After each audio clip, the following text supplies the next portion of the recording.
Hermanas y hermanos, el Señor esté con vosotros. Escuchamos ahora el texto del Evangelio de hoy, jueves de la semana del último domingo después de la Epifanía, según el rito ambrosiano. Lectura del Santo Evangelio según San Marcos, capítulo 13, versículo desde 9b hasta 13.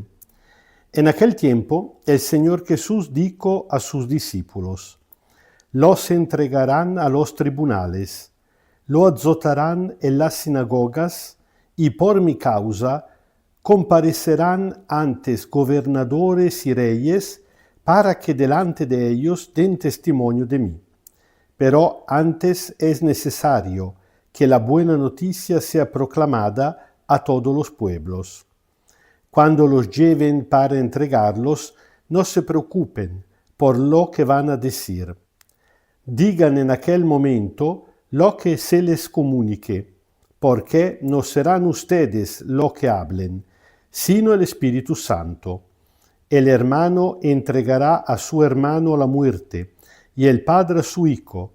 Los hijos denunciarán a sus padres para que los maten. Todos los odiarán a causa de mi nombre, pero Dios salvará a quien persevere hasta el final. Palabra del Señor. Recordamos, como ya decimos ayer, que mientras el rito romano, es decir, la gran parte de la Iglesia Católica Latina, ya entró con el miércoles de ceniza en el tiempo de Cuaresma, nosotros en Milán, por la particularidad del rito ambrosiano, seguimos hasta el domingo. Será domingo, primer domingo de Cuaresma por todo el mundo, cuando nosotros también empezaremos la Cuaresma. Así que en estos días seguimos leyendo casi en continuidad el texto del Evangelio de San Marcos. Después del enfrentamiento duro dentro del templo de Jerusalén con los jefes religiosos y políticos, Jesús tiene siempre más claro cuál será su destino. Jesús sabe que lo condenarán, que lo matarán. Y si ya había tratado de preparar a los suyos a este final muy cruel, explicándole cómo pero no se tratará de un fracaso, porque Dios lo convertirá en una victoria gloriosa y definitiva por lo menos 3 veces. En los evangelios encontramos la preocupación de Jesús de preparar a los suyos a lo que le pasará a él. Bueno, en este caso Jesús empieza ya a prepararlos de que ellos también, si no todos, una buena parte de ellos, pasarán por el mismo camino del martirio. Y Jesús está preocupado de que los suyos se escandalicen. En este caso, escandalizarse significa precisamente perder la fe, perder la confianza en Él. ¿Y por qué hubieran podido perder la fe?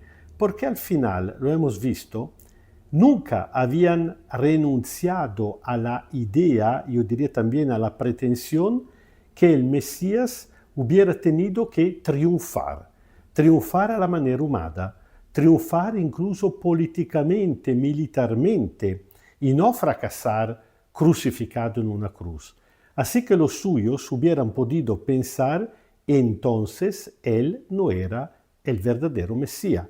Exactamente la duda que tormentará a los 2 discípulos de Emmaus cuando la noche de la resurrección, Jesús acompañándose de camino con ellos, le dirán: nosotros esperábamos que fuera Él.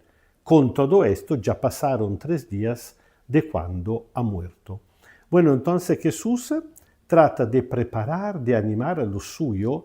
Jesús sabe que el momento de toda manera será duro. Enfrentar la muerte ya es algo duro por sí mismo. Imagínese una muerte violenta y, sobre todo, una muerte por traición.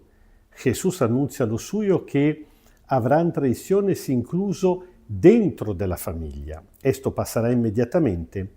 Inmediatamente después de la Pascua, la primera comunidad cristiana sufrirá traiciones, denuncia dentro de las mismas familias, dentro del mismo mundo hebraico. Por eso la mención a las sinagogas. Antes que darse las persecuciones del Imperio Romano por mano de unos emperadores, recordamos Nerón, recordamos Diocleciano y otros, se dio inmediatamente dentro el mismo pueblo de Israel.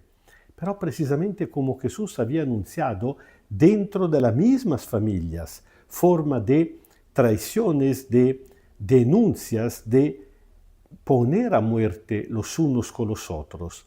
Y a pesar de todo esto, Jesús le dice que ni siquiera eso significará el fracaso de la buena noticia. Al contrario, dice Jesús precisamente porque los traerán frente a gobernadores y reyes, y como siempre se dará un proceso precisamente como le pasó al Señor Jesús. Bueno, esta para ustedes será la ocasión para anunciar la buena noticia. Y no se preocupen si son gente sencilla, si en aquel momento por el miedo uno puede pensar tal vez yo ni siquiera lograré abrir boca. ¿Por qué? Porque dice Jesús, en aquel momento será el Espíritu Santo como una fuerza interior que le ofrecerá la palabra justa para testimoniarme. Yo creo que muchos de nosotros, tal vez en situación muy menos dramática, pero hemos experimentado esto. Nos hemos dado cuenta de cómo en algunos momentos ni siquiera estar preparados, ni siquiera haber pensado de encontrarnos en una situación o en la otra, nos hemos dado cuenta como si nos salían de la boca la palabra correcta. ¿Por qué? Porque hemos recibido el don del Espíritu Santo, todo lo hemos recibido. Esto, vuelvo a subrayarlo, no significa hacer grandes discursos de teología o filosofía. Significa pronunciar las palabras justas. A veces son las más sencillas, son las palabras más comunes. Jesús mismo hablaba de forma común, se inventaba la parábola para que la gente pudiera entender. Eran discursos muy sencillos, pero llenos del poder de Dios, animados por el Espíritu, que al mismo tiempo actúa en aquel o aquellos que hablan y en aquellos que escuchan. El Señor esté con vosotros. Kyrie eleison, Kyrie eleison, Kyrie eleison. Os bendiga Dios Todopoderoso, Padre, Hijo y Espíritu Santo. Amén.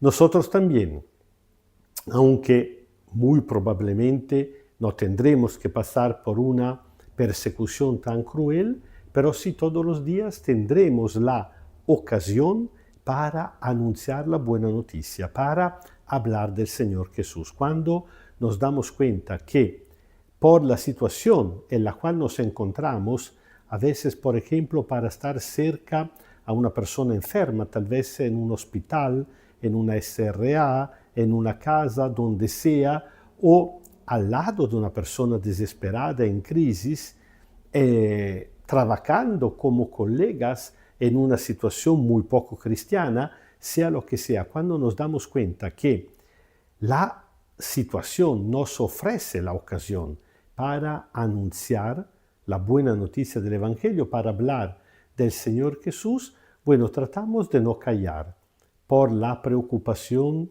del yo soy demasiado sencillo, no sé cómo se habla. ¿Por qué?